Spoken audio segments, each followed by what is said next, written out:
Let's prune this vine together. This vine's a bit of a mess. There's a lot going on. First thing first, find your renewal spur. We've got one on the right here. Hasn't done too well. Top cane's very thin and weak. The bottom one, bud orientation's pretty poor and it's pushing down to the ground. If this had been caught in the wire lift a bit better, that would have helped our bud orientation this year. Unfortunately it didn't, and it was hanging and it's made the cane twist. So the bud orientation isn't fantastic.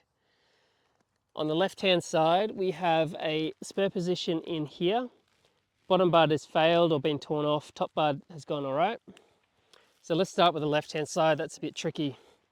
So I've got two options for taking our renewal spur. I've got a water chute coming out of here, and I've got a water chute coming out of here. This year I'm going to take this one. We're going to follow the sap flow up through. Oh, let's get the camera on it. Follow the sap flow up through, and we're going to take bud. Got bud one in there, 2, 3, and that sets the orientation nice, and it's in line with the fruiting wire.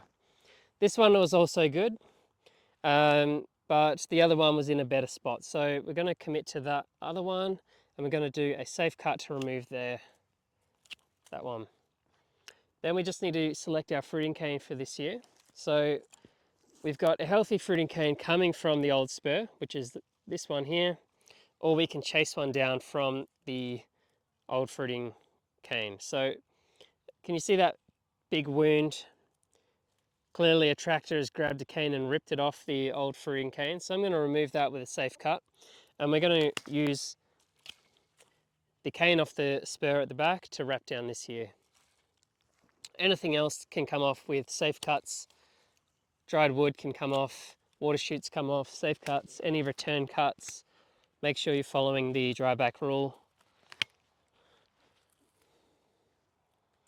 I'm going to flick over to the right hand side and then we'll come back and clean up the vine. This spur position's pretty tough.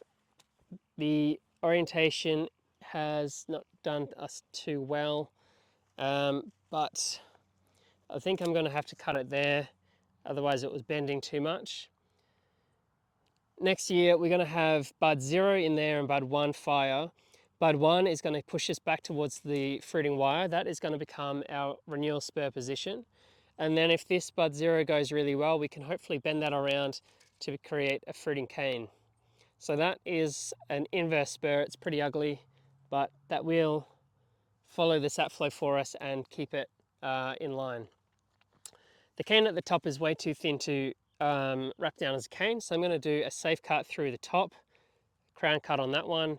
I can't take it through the node or through the internode because the space between the two canes is too small. So I'm going to do a safe cut on top, take off the dried wood, and then up here on the fruiting cane from last year, I need to either chase one down or I'm going to have to spur prune it, or I leave nothing.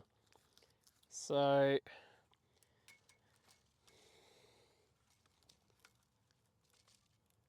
we don't have much options. I'm going to just leave 2 spurs up the top this year. I'm going to leave one up here, 1, 2, take the one off underneath, take that one off. I'm going to leave 1, 2 there, and then I'm going to take these ones off that are lower down.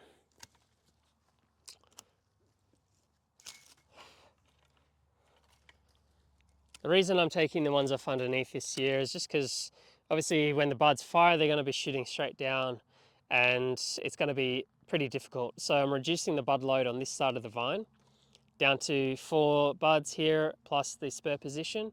We'll still get a couple bunches of fruit from this arm, but I'm not overtaxing the vine by putting on too many spurs that are going to pull energy away from the right hand side. Then all I need to do is go through and trim everything up, take all the water chutes off, take all the dead wood off, and then wrap down the cane. So pause the video, I'll clean it up and we'll take a look. All right, so I've cleaned up the vine. So left hand side, we've got our renewal spur here, bud orientation correct. Got a fruiting cane coming off the spur from last year. This renewal spur is from a water chute. We'll start branching off that next year. And then I've got that cane wrapped down for fruit this year. I've removed all the dried wood that I can. I've done a safe cut here to remove last year's fruiting cane with a stub to dry back. And I've removed the water chutes as well. Right hand side, that was the tricky one.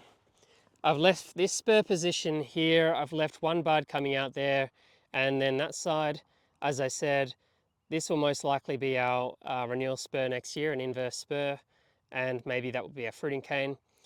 And then I have left 2 spur positions on last year's fruiting cane to get a little bit of fruit. So I've reduced the bud load on this side of the vine, and then I've gone through and cleaned up any dried wood that I can take off just to free up a bit of space so things such as our renewal spur can swell. Can you see the big chunk of dead wood in there?